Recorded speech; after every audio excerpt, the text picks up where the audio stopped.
Hey everybody, this is the Sliders Review, and I'm here today to talk to you about Inside Out 2 is a smash hit. It's the smash hit that Pixar was looking for to get away from what they call autobiographical director movies, basically woke movies, but that's their colorful way of saying it. So, just like I said before, originally they made 28.2 million dollars in like 3 days of the opening. And like I said, it's only been open, like the movie's only been out for like 3 days. So it has time to cook. Yesterday, the movie reached that of like, I think 100 million domestic, but 200 worldwide. It has now reached 333 worldwide in just like the opening weekend and stuff, million that is. And so it overpassed that of, or it surpassed that of its like budget that was 200 million. And because the reviews are really good and they went over that of their budget and made their money back, Pixar is like thrilled.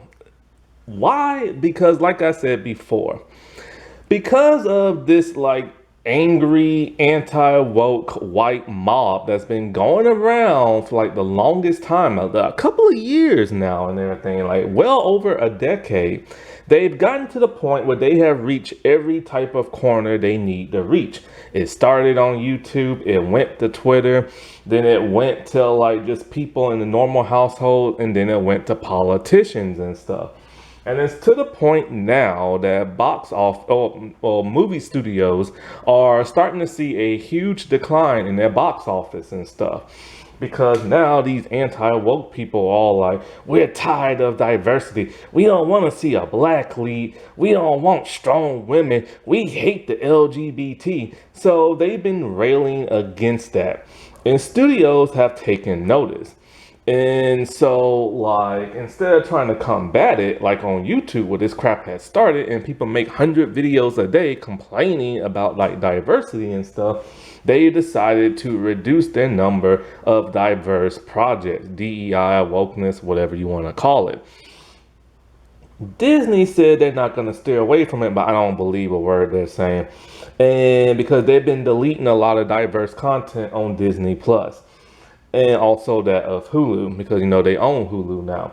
But Pixar is kind of like the child company of that of Disney.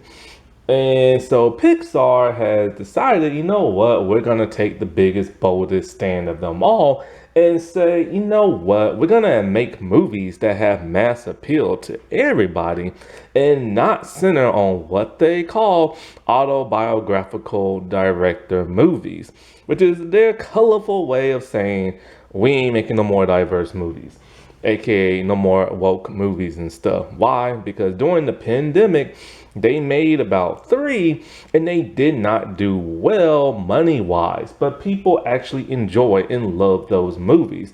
Those movies are Soul, Luca, and Turning Red.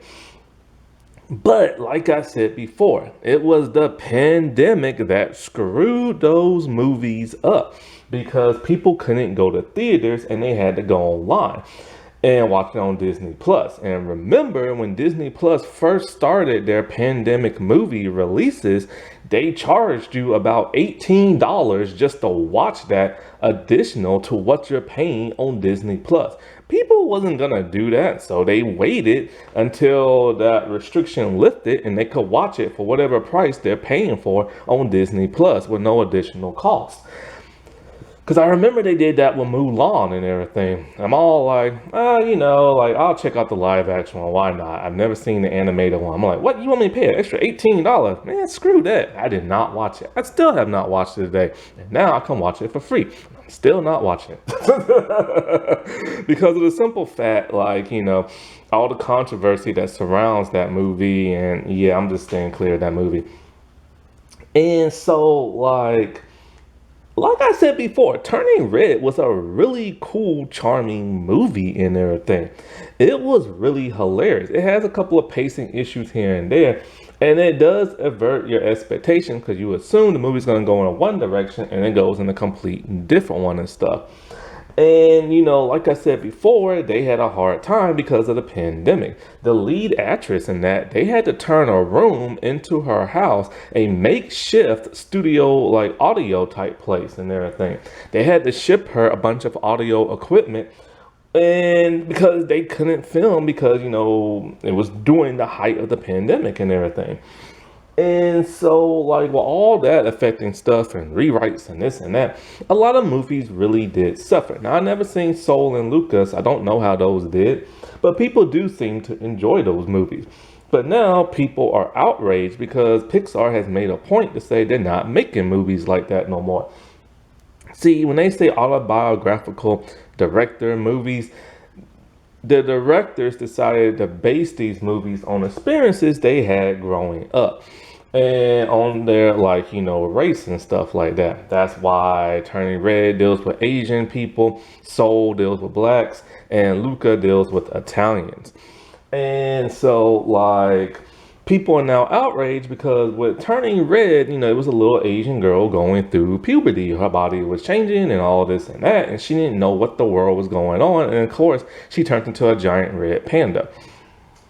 Well, you have Inside Out, and it deals with a little white girl also going through puberty and anxiety.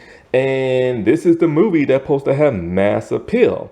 The white girl going through a puberty is mass appeal, but the Asian girl going through puberty is not. And so people on Twitter are getting pretty angry and stuff because they see the huge double standard. Basically, Pixar is going back to white. And so what does that mean? That means white Hollywood, where movies center on white characters or and whatever, and they don't want diversity. However, Pixar also used to make a lot of what's them things called? Oh, is it anamorphical? No, I forget. I can't think of the word. It's like where inanimate objects are alive and they talk. Things like Toy Story, Cars, Plane, things like that. You know what I'm saying? And Finding Nemo, I think that's Pixar, I believe. And so, because those movies did have mass appeal because they didn't deal with a certain race of people and everything. So it's one of those things that anybody could go to. And so that's one of the reasons why Pixar is doing what they are doing now. They're trying to go back to that. But then when you have Inside Out 2 that deals with a white girl going through puberty and anxiety, then you going against your own message or what you really want. But because Inside Out is now, or the second one is now a smash hit and everything, like, they're all like, ha, see, this works. And this is what we're going to start making now, which really does suck for diversity and everything, because they're basically just kicking it out the door and trying to blame that for their low money sales and everything. But that had nothing to do with it. It was literally the pandemic. And also, something I found out is that, okay, I love myself some Amy Poehler now. When they had her come back for Inside Out 2, they gave her a huge pay raise. But yet, the people of color who was voicing some of the people, they did not give them a huge pay raise. And some of them, like Mindy Kaling, did not come back. Now what's the difference between those two? Both are female comedians, both have created their own shows. What is the difference between Amy and the difference between that of Mindy? I wonder what it could be. I'm close to figuring it out. Could it be their age? No, it's not their age, even though Amy is more experienced. But Mindy has some experience too. And both have had success and failures. And God, what could it be that makes these two women? Oh, I know. One's dark and brown and the other one is white. Just say what you really want to say, Pixar, and stop saying autobiographical, director movies. Just say, hey, you don't like diversity, you don't want diversity, and you're trying to appeal to those angry white people and stuff. Just come out and say it, man, because, saying the quiet parts out loud really lets people know exactly who you are. So as I was looking for the picture to make the thumbnail for this, cause see, I've never seen none of the Inside Out movies, and potentially there might be an LGBT element in the movie. Some people are suspecting that the main lead female likes another girl in the movie. If this is true, so why does this movie have mass appeal, but all those diverse movies don't? Sounds pretty hypocritical to me. You know what I'm saying? I mean, isn't this exactly what they want to get away from and everything? They have to mass appeal to certain groups of people, but yet it's okay for them to have this, but it's not okay for diverse directors to tell their story and stuff. See, man, this is so two-faced of them. Alrighty, well, I'll talk to y'all later. Bye.